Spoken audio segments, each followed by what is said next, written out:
is Patrick Mahomes, and I'm going to say this word because it's different than the greatest. Is he the most dynamic quarterback ever?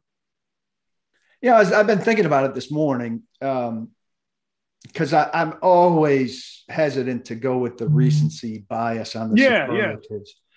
But probably, I was thinking about Doug Flutie. Doug Flutie was pretty damn dynamic, but he didn't have a great deal of success. Right. But nobody else was jumping to mind. I mean, he's brought things into the football vernacular that we haven't talked about before. When we were talking about arm angles in the Peyton Manning, Tom Brady era, which I know is still not over, the mechanics had to be a certain way, and you weren't praising a guy if he dropped his arm and threw some crazy thing. Usually that was a bad thing. And now Patrick Mahomes has turned it into a good thing, and Josh Allen's doing it too. And we're probably going to see more and more draft reports now on a guy's ability to do that as a good quality.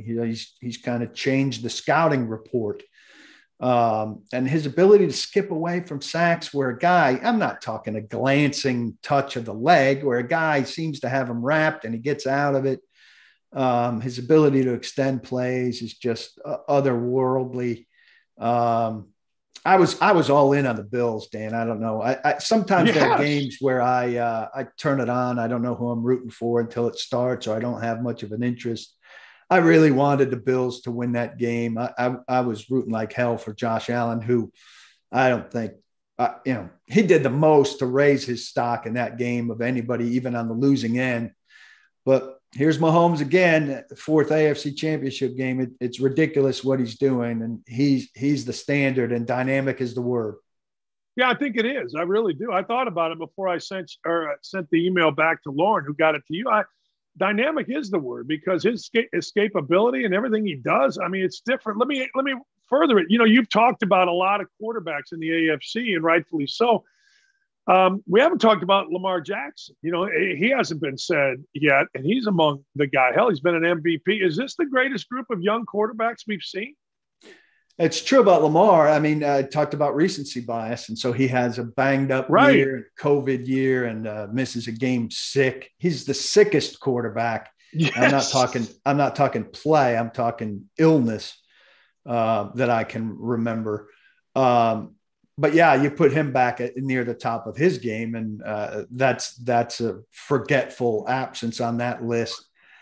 Again, I don't have lists in front of me about what year was what, right, but it certainly seems like a hell of a crop, and everybody that doesn't have one of those guys, top item on their list is to get one of those guys. And, I know crazy things can happen out of a draft that you don't see coming.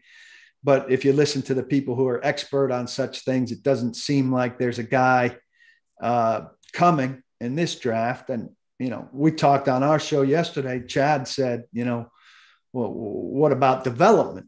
Bring a guy in and develop him. Well, you only have a year and a half to develop somebody in this league before you're fired when he doesn't develop. So you don't have a lot of time to do that. And then there's always pressure to play him when your current guy isn't doing anything. So all these teams with all these quarterbacks also, now it would seem, and somebody could come out. The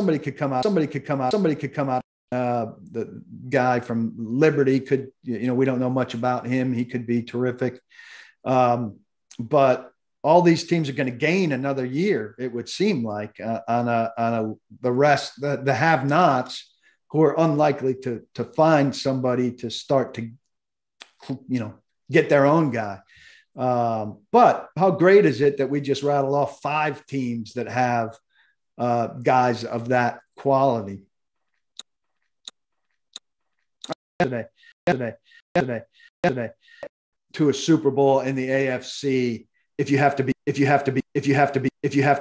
going to need a lucky draw probably, because you're not going to beat. It's very unlikely you're going to beat Kansas City and Buffalo.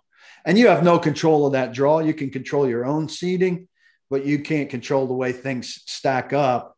And you need Kansas City and Buffalo to play as they just did in the divisional round, while you show up on the other side like Cincinnati's doing, where you don't have to play both of them. You only have to play one of them.